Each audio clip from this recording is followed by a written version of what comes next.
अस्सलाम वालेकुम दोस्तों, अॼु सिंध जे बहितरीन फ़नकार शाहिद बबर ते पिणु पाण ॻाल्हाईंदासीं। शाहिद बबर जो तालुक़ु सिंध जे बहितरीन IG सिंध शहीद कमाल खान मंगण ऐं IG जेल खाना नसरत खान मंगण जे ॻोठु गुखारो सां आहे। सिंध जे बहितरीन फ़नकार शाहिद बबर जो अबाणो ॻोठु गुखारो आहे, जेको ॻोठु डिस्ट्रिक्ट कंबर शदादकोट में वाक़िए आहे।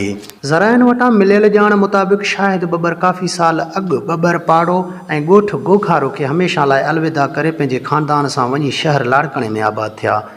उतां शाहिद बबर खे एतिरी त शोहरत मिली जो पंहिंजो अबाणो ॻोठु बि विसारे वेठो।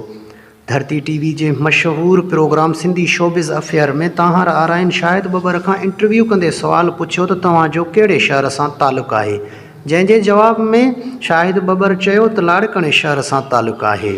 शाहिद बबर खे नंढपिण खां ई ॻाइण जो शौक़ु हो। शाहिद बबर पंहिंजे फ़न जो मुज़ाहिरो अक्सर सिंध जे दरगाहुनि ते कंदो हो। शाहिद बबर जो तालुक़ु हिकु ग़रीब घराणे सां हो। शाहिद बबर खे 5 नियाणियुनि सां गॾु हिकु पुट जो औलाद पिणु आहे। शाहिद बबर मेहन जे वाड़े ते कमु कंदो हो ऐं शाइर बहादुर सोलंकी कपिड़े जे दुकान ते बीठल हो। ॿिन्हिनि जी दोस्ती काफ़ी गहरी हुई ऐं ॿई हिक ॿिए जे ॾुख सुख जा साथी पिणु हुआ।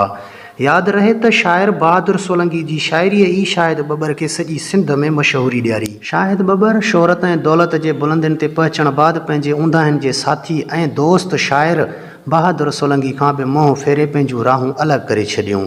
शाहिद बबर शोहरत ऐं दौलत जे नशे में एतिरे क़दुरु मग़रूर थी पियो जो पंहिंजे ॾुखनि जे साथी बहादुर सोलंकीअ जूं कयल चङायूं त विसारे छॾियूं, वेतर उन जी पुराणी शाइरीअ में पैसा वठी करे ॿियनि जा नाला लॻाइण शुरू कयईं।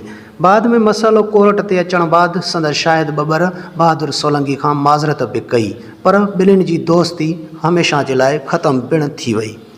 वधीक अहिड़ा वीडियोज़ ॾिसण जे लाइ असांजे YouTube चैनल खे ज़रूरु सब्सक्राइब कंदा ऐं घंटी जे बटन ते क्लिक करे नोटिफिकेशन ऑल करे छॾींदा। मिलंदासीं ॿिए वीडियो में, तेसिताईं अल्लाह हाफ़िज़।